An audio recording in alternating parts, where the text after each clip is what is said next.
Autobiography of a Yogi by Paramhansa Yogananda.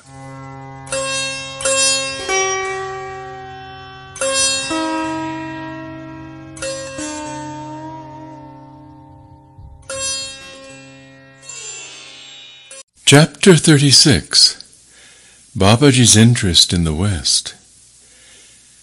Master, did you ever meet Babaji? It was a calm summer night in Serampore. The large stars of the tropics gleamed over our heads as I sat by Sri Yukteswar's side on the second-story balcony of the hermitage. Yes, Master smiled at my direct question, his eyes lit with reverence. 3 times I have been blessed by the sight of the deathless Guru. Our first meeting was in Allahabad at a Kumbh Mela. The religious fairs held in India since time immemorial are known as Kumbh Melas. They have kept spiritual goals in constant sight of the multitude. Devout Hindus gather by the millions every 6 years to meet thousands of sadhus, yogis, swamis, and ascetics of all kinds. Many are hermits who never leave their secluded haunts except to attend the melas and bestow their blessings on worldly men and women. I was not a swami at the time I met Babaji, Sri Yukteswar went on, but I had already received Kriya initiation from Lahiri Mahashai. He encouraged me to attend the Mela which was convening in January 1894 at Allahabad. It was my first experience of a kumbha. I felt slightly dazed by the clamor and surge of the crowd. In my searching gazes around, I saw no illumined face of a master. Passing a bridge on the bank of the Ganges, I noticed an acquaintance standing nearby, his begging bowl extended. This fair is nothing but a chaos of noise and beggars, I thought in disillusionment. I wonder if Western scientists, patiently enlarging the realms of knowledge for the practical good of mankind, are not more pleasing to God than these idlers who profess religion but concentrate on alms. My smouldering reflections on social reforms were interrupted by the voice of a tall sannyasi who halted before me. "Sir," he said, "a saint is calling you." "Who is he?" "Come and see for yourself." Hesitantly following this laconic advice, I soon found myself near a tree whose branches were sheltering a guru with an attractive group of disciples. The master, a bright, unusual figure, with sparkling dark eyes, rose at my approach and embraced me. "Welcome, Swamiji," he said affectionately. "Sir," I replied emphatically, "I am not a swami." Those on whom I am divinely directed to bestow this title of Swami never cast it off. The saint addressed me simply, but deep conviction of truth rang in his words. I was engulfed in an instant wave of spiritual blessing. Smiling at my sudden elevation into the ancient monastic order, I bowed at the feet of the obviously great and angelic being in human form who had thus honored me. Babaji, for it was indeed he, motioned me to a seat near him under the tree. He was strong and young, and looked like Lahiri Mahashai. Yet the resemblance did not strike me, even though I had often heard of the extraordinary similarities in the appearance of these two masters. Babaji possesses a power by which he can prevent any specific thought from arising in a person's mind. Evidently the great Guru wished me to be perfectly natural in his presence, not overawed by the knowledge of his identity. "What do you think of the Kumbh Mela?" "I was greatly disappointed, sir," I added hastily, up until the time I met you. Somehow saints and this commotion don't seem to belong together." "Child," the master said, though apparently I was nearly twice his own age, "for the faults of the many judge not the whole. Everything on earth is of a mixed character, like a mingling of sand and sugar. Be like the wise ant which seizes only the sugar and leaves the sand untouched." Though many sadhus here still wander in delusion, yet the Mela is blessed by a few men of God-realization. In view of my own meeting with this exalted master, I quickly agreed with his observation. "Sir," I commented, "I have been thinking of the scientific men of the West, greater by far in intelligence than most people congregated here, living in distant Europe and America, professing different creeds, and ignorant of the real values of such melas as the present one. They are the men who could benefit greatly by meetings with India's masters. But although high in intellectual attainments, many Westerners are wedded to rank materialism. Others, famous in science and philosophy, do not recognize the essential unity in religion. Their creeds serve as insurmountable barriers that threaten to separate them from us forever." "I saw that you are interested in the West as well as the East." Babaji's face beamed with approval. "I felt the pangs of your heart, broad enough for all men, whether Oriental or Occidental. That is why I summoned you here. East and West must establish a golden middle path of activity and spirituality combined," he continued.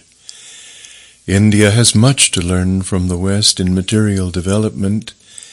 In return, India can teach the universal methods by which the West will be able to base its religious beliefs on the unshakable foundations of yogic science.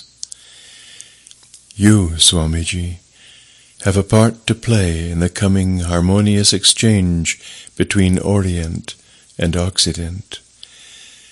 Some years hence, I shall send you a disciple whom you can train for yoga dissemination in the West. The vibrations there of many spiritually seeking souls come flood-like to me. I perceive potential saints in America and Europe waiting to be awakened." At this point in his story, Sri Yukteswar turned his gaze fully on mine. "My son," he said, smiling in the moonlight, "you are the disciple that, years ago, Babaji promised to send me." I was happy to learn that Babaji had directed my steps to Sri Yukteswar, yet it was hard for me to visualize myself in the remote West, away from my beloved Guru and the simple hermitage peace. Babaji then spoke of the Bhagavad Gita. Sri Yukteswar went on. To my astonishment, he indicated by a few words of praise that he was aware of the fact that I had written interpretations on the various Gita chapters. "At my request, Swamiji, please undertake another task," the great master said. "Will you not write a short book on the underlying basic unity between the Christian and Hindu scriptures? Show by parallel references that the inspired sons of God have spoken the same truths, now obscured by men's sectarian differences." "Maharaj," I answered diffidently, "what a command! Shall I be able to fulfill it?" Babaji laughed softly. "My son, why do you doubt?" he said reassuringly. "Indeed, whose work is all this, and who is the doer of all actions? Whatever the Lord has made me say is bound to materialize as truth. I deemed myself empowered by the blessings of the saint, and agreed to write the book. Feeling reluctantly that the parting hour had arrived, I rose from my leafy seat. "Do you know Lahiri?" the master inquired. "He is a great soul, isn't he? Tell him of our meeting." He then gave me a message for Lahiri Mahashai. After I had bowed humbly in farewell, the saint smiled benignly. "When your book is finished, I shall pay you a visit," he promised. "Goodbye for the present." I left Allahabad the following day and entrained for Benares. Reaching my guru's home, I poured out the story of the wonderful saint at the Kumbh Mela. "Oh, didn't you recognize him?" Lahiri Mahashai's eyes were dancing with laughter. "I see you couldn't, for he prevented you. He is my incomparable guru, the celestial Babaji." "Babaji," I repeated, awestruck. "The Yogi Christ, Babaji. The invisible, visible Savior, Babaji. Oh, if I could just recall the past and be once more in his presence, to show my devotion at his lotus feet." "Never mind," Lahiri Mahashai said consolingly. "He has promised to see you again." "Gurudeva, the Divine Master asked me to give you a message. Tell Lahiri," he said, "that the stored-up power for this life now runs low. It is nearly finished." At my utterance of these enigmatic words, Lahiri Mahashai's figure trembled as though touched by a lightning current. In an instant, everything about him fell silent. His smiling countenance turned incredibly stern, like a wooden statue, somber and immovable in its seat. His body became colorless. I was alarmed and bewildered. Never in my life had I seen this joyous soul manifest such awful gravity. The other disciples present stared apprehensively. 3 hours passed in utter silence. Then Lahiri Mahashai resumed his natural, cheerful demeanor and spoke affectionately to each of the chelas. Everyone sighed in relief. I realized by my master's reaction that Babaji's message had been an unmistakable signal by which Lahiri Mahashai understood that his body would soon be untenanted. His awesome silence proved that my guru had instantly controlled his being, cut his last cord of attachment to the material world, and fled to his ever-living identity and spirit.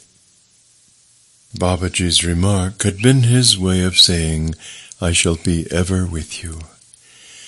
Though Babaji and Lahiri Mahashai were omniscient, and had no need of communicating with each other through me or any other intermediary, the great ones often condescend to play a part in the human drama.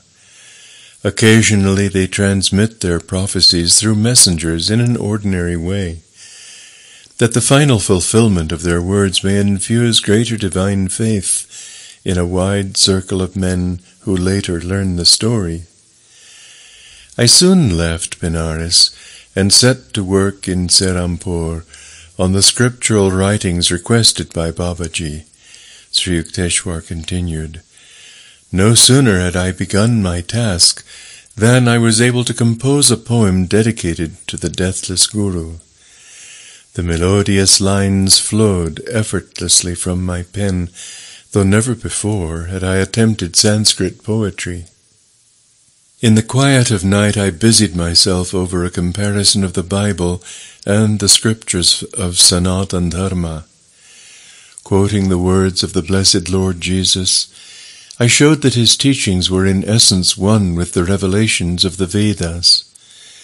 To my relief, my book was finished in a short time. I realized that this speedy blessing was due to the grace of my Param Guru Maharaj. The chapters first appeared in the Sadhu Sambad journal. Later they were privately printed as a book by one of my Kitterpur disciples. The morning after I had concluded my literary efforts, Master continued, I went to the Rai Ghat here to bathe in the Ganges. The ghat was deserted. I stood still for a while, enjoying the sunny peace. After a dip in the sparkling waters, I started for home.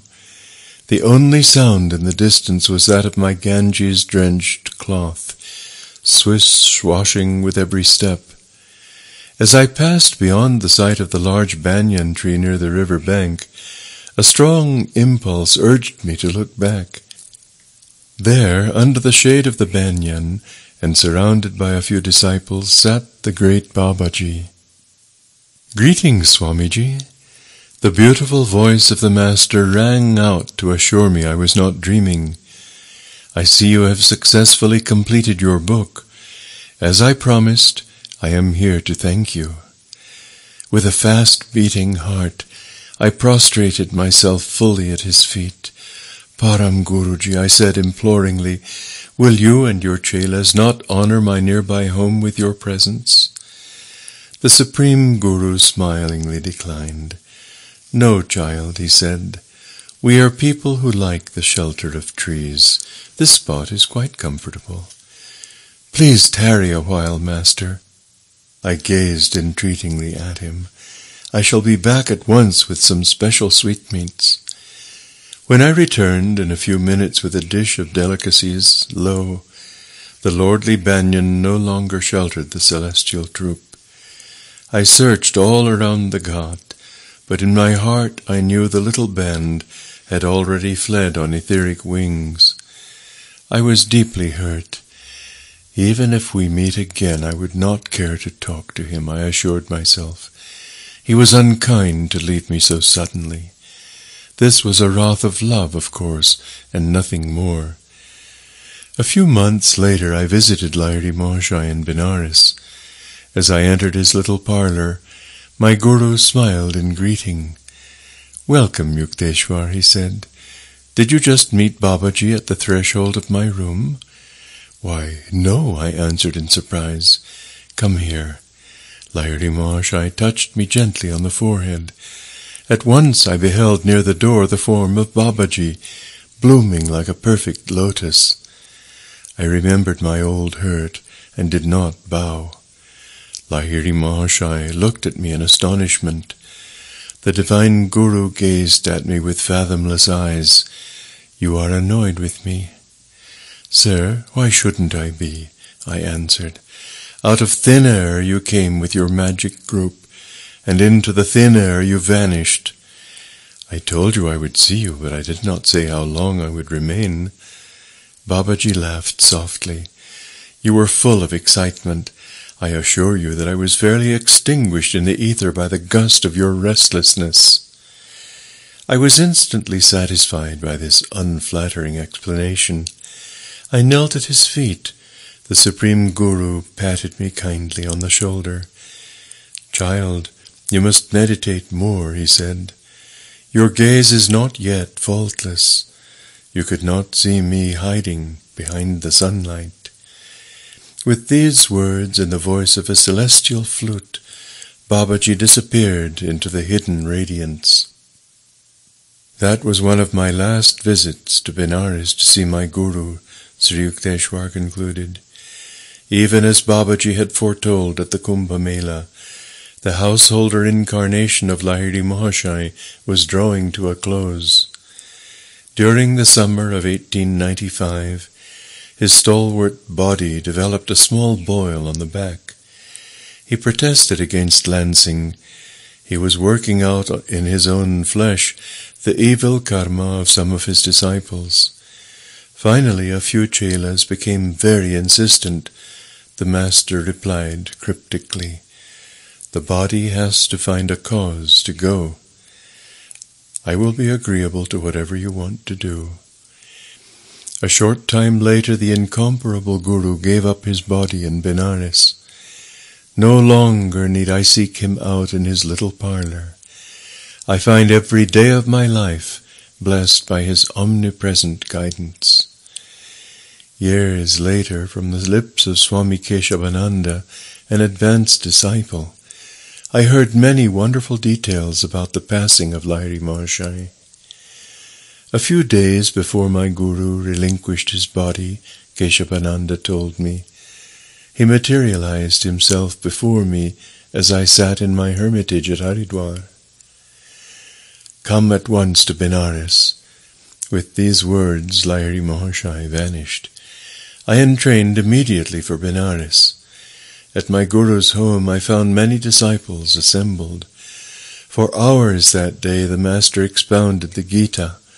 Then he addressed us simply, "I am going home." Sobs of anguish broke out like an irresistible torrent. "Be comforted, I shall rise again." After this utterance, Lahiri Mahashai thrice turned his body around in a circle, faced the north in his lotus posture, and gloriously entered the final Mahasamadhi. Lahiri Mahashai's beautiful body, so dear to the devotees, was cremated with solemn householder rites at Manikarnika Ghat by the holy Ganges, Keshavananda continued. The following day at 10 o'clock in the morning, while I was still in Benares, my room was suffused with a great light. Lo! Before me stood the flesh and blood form of Lahiri Mahashai. It looked exactly like his old body, except that it appeared younger and more radiant. My divine Guru spoke to me. "Keshavananda," he said, "it is I. From the disintegrated atoms of my cremated body, I have resurrected a remodeled form. My householder work in the world is done, but I do not leave the earth entirely. Henceforth I shall spend some time with Babaji in the Himalayas and with Babaji in the cosmos." With a few words of blessing to me, the transcendent Master vanished. Wondrous inspiration filled my heart. I was uplifted in spirit, even as were the disciples of Christ and Kabir, when they had gazed on their living gurus after physical death. When I returned to my isolated Haridwar hermitage, Keshavananda went on, I carried with me the sacred ashes of my Guru. I know he has escaped the spatio-temporal cage. The bird of omnipresence is freed. Yet it comforted my heart to enshrine his sacred remains. Another disciple who was blessed by the sight of his resurrected Guru was the saintly Panchanan Bhattacharya, the founder of the Calcutta Arya Mission Institution. I visited Panchanan at his Calcutta home and listened with delight to the story of his many years with the Master. In conclusion, he told me of the most marvelous event in his life. Here in Calcutta, Panchanan said, at 10 o'clock of the morning which followed his cremation, Lahiri Mahashai appeared before me in living glory. Swami Pranabananda, the saint with two bodies, also confided to me the details of his own supernal experience. A few days before Lahiri Mahashai left his body, Pranabananda told me at the time he visited my Ranchi school, I received a letter from him requesting me to come at once to Benares. I was delayed, however, and could not leave immediately. As I was in the midst of my travel preparations, about 10 o'clock in the morning, I was suddenly overwhelmed with joy to see the shining figure of my Guru. "Why hurry to Benares?" Lahiri Mahashai said, smiling. "You shall find me there no longer." As the import of his words dawned on me, I sobbed broken-heartedly, believing that I was seeing him only in a vision. The Master approached me comfortingly. "Here, touch my flesh," he said. "I am living as always. Do not lament. Am I not with you forever?" From the lips of these three great disciples, a story of wondrous truth has emerged. At the morning hour of 10, on the day after the body of Lahiri Mahashai had been consigned to the flames, the resurrected Master, in a real but transfigured body, appeared before three disciples, each one in a different city. So, when this corruptible shall have put on incorruption, and this mortal shall have put on immortality, then shall be brought to pass the saying that is written, Death is swallowed up in victory. O death, where is thy sting?